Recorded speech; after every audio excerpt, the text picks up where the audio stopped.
Olá, meus queridos, professor Venturim aqui na área, Guilherme Venturim, Guilherme, como queiram. Sou seu professor de Engenharia Civil e trago para vocês agora um pouco sobre os métodos de análise do nosso curso de resistência dos materiais.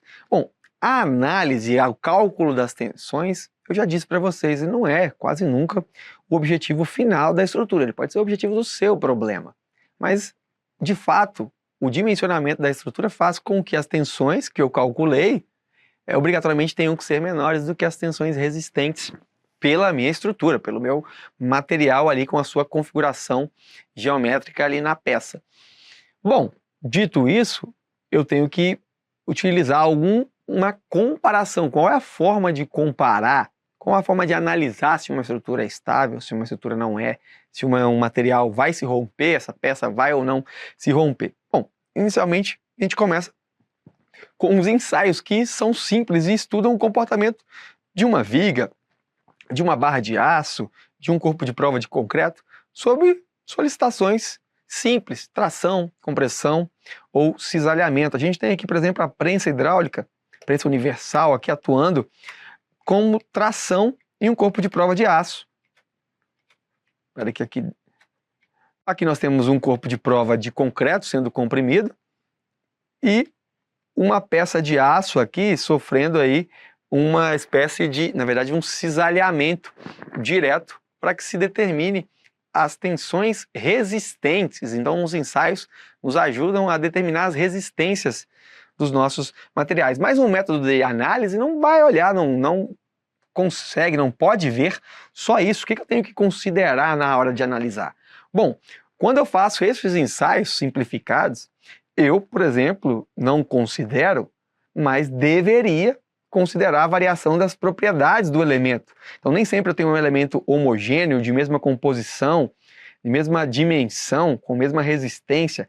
Os nossos carregamentos que eu estou aplicando ali no ensaio pode ser mensurado, mas o carregamento que você utilizou no seu projeto, a magnitude, o local de aplicação, ele nem sempre está correto. O número de ciclos, eu não estou considerando que eu tenho ciclos de carregamento e descarregamento, pode gerar problemas de fadiga. Os métodos de análise que nós utilizamos são formas analíticas de calcular as tensões, de calcular os deslocamentos, de calcular a flambagem das peças. São todas equações que foram desenvolvidas com uma série de hipóteses simplificadoras. Então, há de se convir que a realidade ela é bem diferente e ela pode ser cada vez mais diferente em função desse número de variáveis. Inclusive, a gente entra com a deterioração das estruturas, o tipo de falha que as estruturas podem sofrer, se é uma falha do tipo ruptura dúctil ou ruptura frágil. Vocês vão ver que isso é importante ao longo do curso.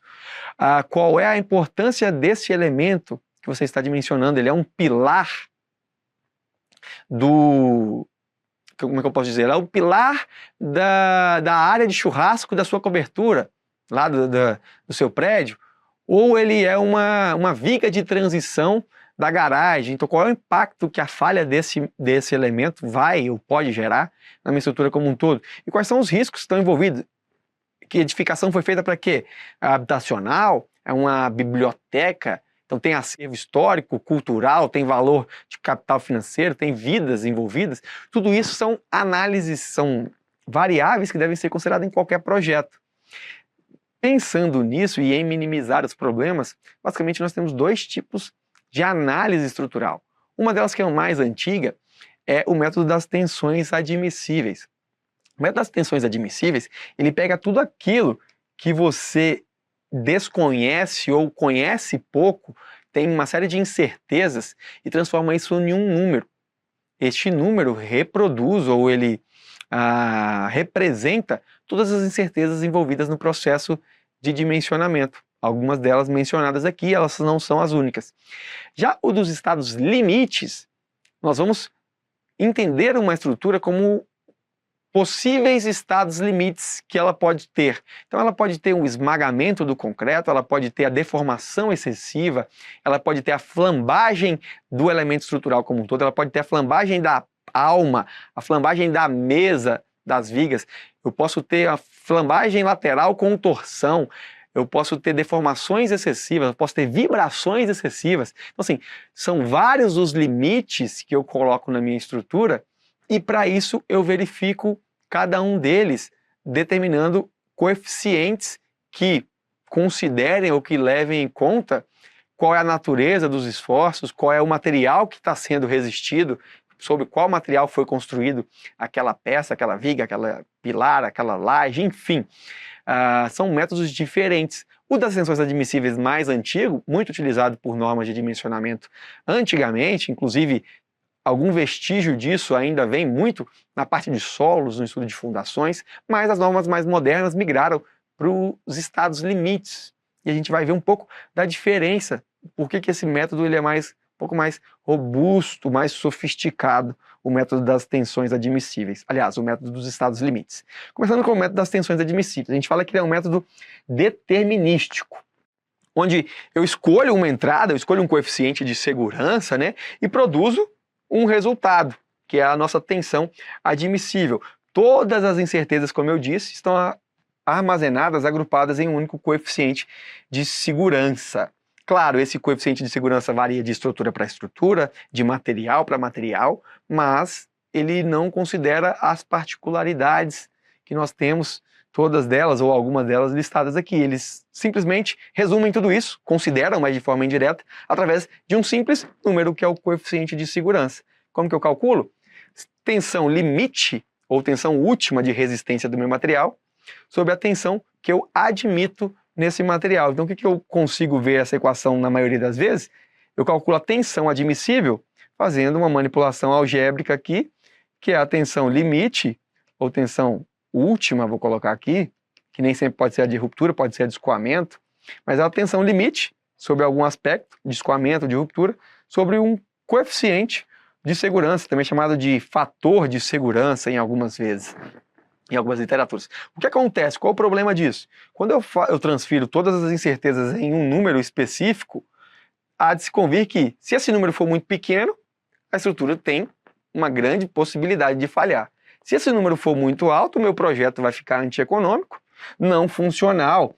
Imagina se eu tenho que ter ali uma viga, por exemplo, num pé direito de 2 metros, uma viga com 1,20, com 80 centímetros. Isso não quer dizer que, além de ser antieconômico, não quer dizer que não vai ter segurança, mas é não funcional. Pé direito de 2 metros com uma viga que cobre mais da metade. Não tem como. Então, na tensão admissível, o que acontece? Eu tenho a última resistência que meu material pode atingir, mas eu divido por um coeficiente que, óbvio, é maior do que 1, porque ele reduz aquela tensão e fala, olha, esse material só vai admitir um nível de tensão inferior. O que acontece? Uma parte da capacidade resistente é utilizada e fica aquela reserva como segurança. Então, claro, a tensão admissível ela é sempre maior do que a tensão limite, a tensão última. Porque se a tensão última for atingida, em todos os casos, o material entra em colapso. E então é um método determinístico, onde tudo isso está concentrado no coeficiente de segurança. Já esse método dos estados limites, né, o LRFD, na sigla americana, ele é semiprobabilístico. Então ele considera agora cada particularidade, cada ação, cada material com os seus coeficientes particulares. Seja um coeficiente que majora os esforços solicitantes, seja um coeficiente que minora as resistências. Então, com base nas incertezas de algum material, eu aplico não só fatores sobre os materiais, como também sobre as ações. Qual é a incerteza que eu tenho, por exemplo, quando eu calculo o vento naquela estrutura? Qual é a incerteza quando eu calculo a variação de temperatura? Qual é a incerteza que eu tenho quando eu calculo a sobrecarga daquela estrutura? Qual é a incerteza que eu tenho quando eu calculo o peso próprio daquela estrutura? Cada fator, ou cada ação, cada carregamento, tem associado a ele um grau de incertezas. E, inclusive, qual é a probabilidade desses carregamentos ocorrerem simultaneamente? Pior, qual é a probabilidade deles ocorrerem simultaneamente e com seus valores de pico, com seus valores máximos? Em uma série histórica, imagine qual a probabilidade de um vento máximo atingir uma edificação que está com essa capacidade máxima de ocupação. E vamos lá, mais o quê? quando uma variação de temperatura máxima projetada no ano. Perceba que, assim, tudo isso acontecer, você entra num ciclo que vai tornar ou pode tornar o projeto antieconômico ou antifuncional. Não faz sentido algum, e o meu professor sempre brincava, professor de análise estrutural, ele falava, não faz sentido você dimensionar as estruturas para serem muito mais seguras do que a chance de você ser atingido, por exemplo, por um raio. Essa chance ela vai existir e sempre vai existir. Assim como as chances de todas as estruturas sofrerem carregamento máximo ao mesmo tempo. Pode existir, quer dizer que vai ser atingido um dia? Não, a gente luta para que isso não seja. Mas nos guardar de certa segurança, para se tornar viável, o projeto tem que ter viabilidade econômica, viabilidade funcional. Então, assim, saber dosar isso é o principal desafio de um projetista. Mas o que de fato eu quero dizer para vocês é que eu combino as diversas ações com seus coeficientes e também minoro as resistências com base nas incertezas. Se esse material, aqui quando eu falo S é a solicitação de cálculo, design de projeto e a resistência de projeto. Claro que a solicitação, ou seja, aquilo que atua na estrutura tem que ser menor do que o quanto ela resiste. Essa solicitação aqui pode ser momento, pode ser força axial, pode ser tensão de cisalhamento, pode ser tensão normal, e a resistência é a mesma coisa. Então, é o esforço que eu tenho de projeto tem que ser menor do que o esforço resistente de projeto na minha estrutura também. Se esse material que eu estou analisando aqui, dividindo por um coeficiente, ou seja, esse coeficiente maior que 1, ele está diminuindo a resistência do meu material, dentro do lado direito da equação, se for um aço, por exemplo, é um controle muito mais rigoroso do material. Então esse coeficiente ele pode ser menor, porque eu tenho pouca incerteza em relação à resistência do aço. Tem o lote, tem a usina que fabrica, faz ensaios. Se for uma madeira, a variabilidade de resistência da madeira é enorme, as condições de umidade influenciam muito. Se for um concreto, o concreto ele rodado em obra é diferente do concreto rodado dosado na central. Então eu tenho muito mais incerteza em relação à madeira, em relação ao concreto, que em relação ao aço. Então eu aplico coeficientes diferentes para esses materiais, para resistências desses materiais. E é isso que o método dos estados limites tenta trazer. Nesses coeficientes, temos os coeficientes de ponderação das ações, que são aplicadas, claro, às ações, e o que é aplicado às resistências, o coeficiente de ponderação das resistências.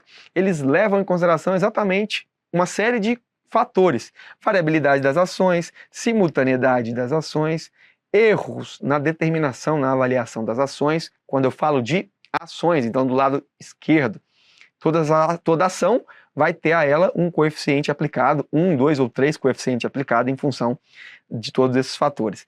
Já as resistências, vou considerar qual é a variabilidade das resistências, qual é a diferença que eu tenho entre o corpo de prova e a estrutura na prática, e quais são os desvios de construção e aproximações gerados no que tangem às resistências. Então a gente pode falar que temos no método dos estados limites, eu tenho coeficientes de majoração das ações e de minoração das resistências.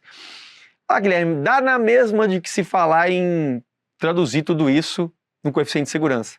Não dá, porque aqui eu consigo conhecer através de experimentos esses valores e aí trazer isso para mais próximo da realidade, de fato. Por isso chama-se um método semi-probabilístico, porque ainda não temos todas as incógnitas, todas as variáveis determinadas, estatisticamente comprovadas. Então algumas delas seguem aí um padrão histórico de coleta, também determinístico, né?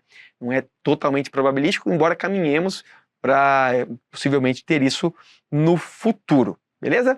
Então esses são os dois métodos. Espero que vocês tenham gostado. Bora resolver algumas questões.